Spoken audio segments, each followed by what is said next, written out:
नमस्कार, मी doctor Suresh. Teacher education simplified चॅनलमध्ये आपलं स्वागत आहे. पवित्र पोर्टल मार्फत होणाऱ्या शिक्षक भरतीच्या बाबतीत एक नवीन प्रसिद्धीपत्रक महाराष्ट्र शासनातर्फे देण्यात आलेलं आहे. हे आपण जरूर वाचा. यातील तरतुदी आपण थोडक्यात या व्हिडिओत बघणार आहोत. या पोर्टल मार्फत जी शिक्षक भरती करण्यात येत आहे ती शासनाच्या प्रचलित धोरणानुसार सुरू आहे. न्यायालयाने सुद्धा ती प्रक्रिया पुढे चालू ठेवण्याच्या बाबतीत शासनास निर्देश दिलेले आहेत. आपण दुसरा मुद्दा आहे की जो पवित्र पोर्टलवर आपण दोन्ही ऑप्शन घेतले असतील, मुलाखतीशिवाय आणि मुलाखतीसह, तर दोन्ही बाबतीत आपला विचार होईल. आपण यापैकी एकच ऑप्शन घेतला असेल तर त्याचाच फक्त विचार होईल. त्याप्रमाणे आपले प्राधान्यक्रम विचारात घेतले जातील. फक्त एक प्राधान्यक्रम लॉक केला असेल तरी सुद्धा चालेल, अशा असायचा हा संदेश आहे. ह्या दोन मुद्द्यांमध्ये हे सांगण्यात आलेलं आहे की काही युट्यूब चॅनलवरनं, टेलिग्रामवरनं, व्हॉट्सअपच्या ग्रुपवरनं अनेक चुकीच्या, निराशाजनक माहिती येत आहेत आणि ही माहिती आपण दुर्लक्ष करावी. शासन अत्यंत पारदर्शकपणे ही प्रक्रिया राबवत आहेत आणि संपूर्ण पदं जेवढी आलेली आहेत त्यांचं भरण्याच्या बाबतीत शासनाची जी कटिबद्धता आहे ती यात शासनाने सांगितले. तर आपल्याला माझ्यातर्फे सुद्धा आवाहन आहे की अशा कोणत्याही नकारात्मक चर्चा, बातम्यांकडे लक्ष देऊ नका. नियमितपणे आपण या पोर्टलला भेट द्या. इथे शासनाने वेळोवेळी आपल्यासाठी प्रसिद्धीपत्रक देत आहेत, ते पूर्णपणे वाचा आणि विनाकारणच्या चिंतेपासून दूर राहा. ही जी पदभरती ही पारदर्शी पद्धतीने राबवण्यात येत आहे. लोकसभा निवडणूक जी 2024 मध्ये होऊ घातलेली, त्याची आचारसंहिता लागू होण्याच्या आत ही प्रक्रिया पूर्ण करण्यासाठी शासनाचा मानस आहे.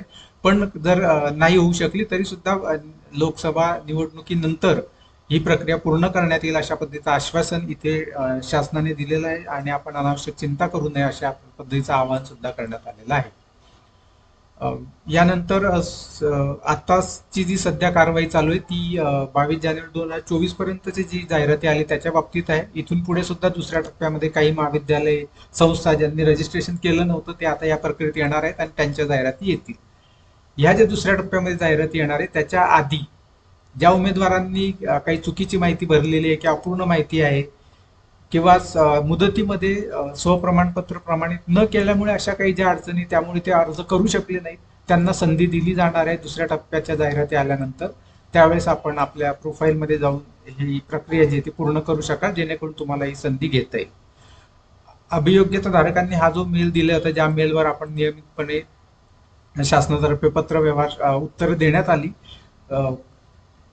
हा ईमेल आता खूप महत्वाचा होता. या संदर्भात बऱ्याच जणांच्या ज्या शंका होत्या त्याचं उत्तर या ईमेलवरून देण्यात आलं.